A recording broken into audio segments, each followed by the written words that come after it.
Thank you so much, everyone, and welcome back. No more tears about how we're treated. No more tears.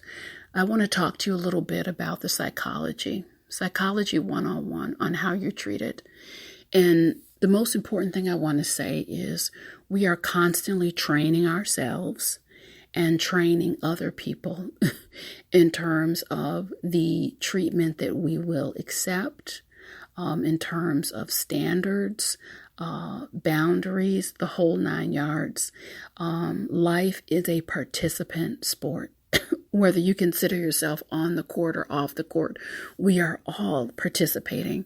I recently sat with a 35-year-old woman, had just had her first baby, and she was distraught because, as she said, she was running in a pack for many years with a group of women, and one of the other women was pregnant at the same time. She was lamenting the fact that they had thrown this other woman a baby shower, gushed over her, and kind of left her out in the cold. And she was really hurt by this. Decided that she was not going to move forward with the friendships and really just peeling back the layers. And I asked her, why do you think they did this to you over the years? What do you think that was about? She said, Sheila, I think it's because I was just a kind-hearted, easygoing person. And as I look at it now, it was really messed up. And I just got used to it. The more they did what they were doing, I never challenged them on it. And, I just got used to it. Many times they would say slick, hurtful comments, I'll laugh it off. And I would be just so hurt inside, hurt for days after. But there I would be in the same spot at the same barbecue next week. And it was just a crazy dance that we were in. And I was really happy to hear her take some responsibility for it. And we all have to take that responsibility. I want you to ask yourself, I really want you to ask yourself, what is okay with you? Really, what is okay? In all domains, what treatment is okay? What is not okay? What are your standards? What are you willing to call someone on? What will you call someone out on? What will you keep your mouth shut about? All these questions woven together over a lifetime really create the sum total of how you are treated.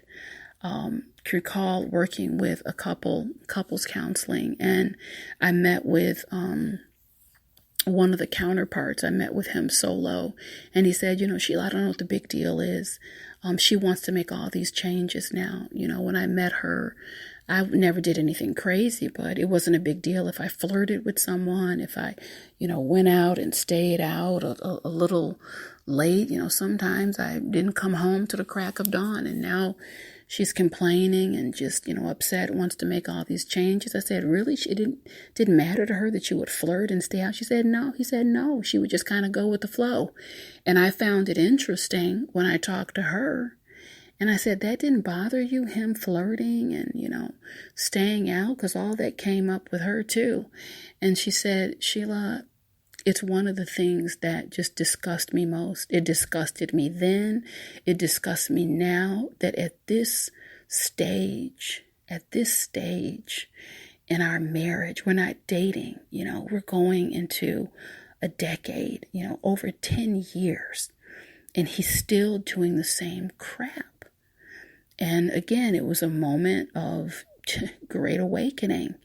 And I said, it's true that he's still doing the same crap, but this is the first time in 10 years that you're calling him on it. This is the first time in 10 years that you are calling him on it. When you think about that, where does that land with you? Long silence, long pause. Because the reality is she trained this man into utter disrespect. And it was like taking candy away from a baby. He didn't want to give up his late nights out on the town. He didn't want to give up his flirting.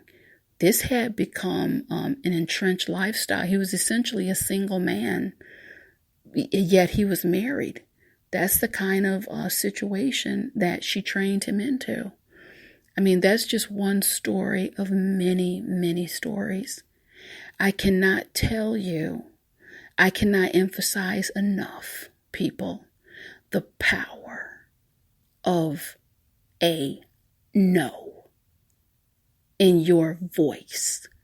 The power of no, that is not okay with me. I cannot emphasize the power of, if it happens again, that's it. I can't emphasize the power of, I want to have a conversation with you, because what happened last week, that really hurt me. That really hurt me. And that's not something that I'm prepared to let go of. I cannot emphasize the power enough of, you know what? That's a deal breaker. You have a choice to make. You have a choice to make. I cannot emphasize enough the power of, you know what? Yeah, that feels really good. That's awesome. Let's move forward with that. I've thought about that. I cannot emphasize enough the power of, you know what? I'm not even going down that road because I know myself. I know who I am. I'm not even going to start that. So folks, these are the nuances. These are the areas where you actually shape, shift, make the major decisions, adjustments that keep you traveling down righteous roads of life that are liberating. But you have to put in those boundaries.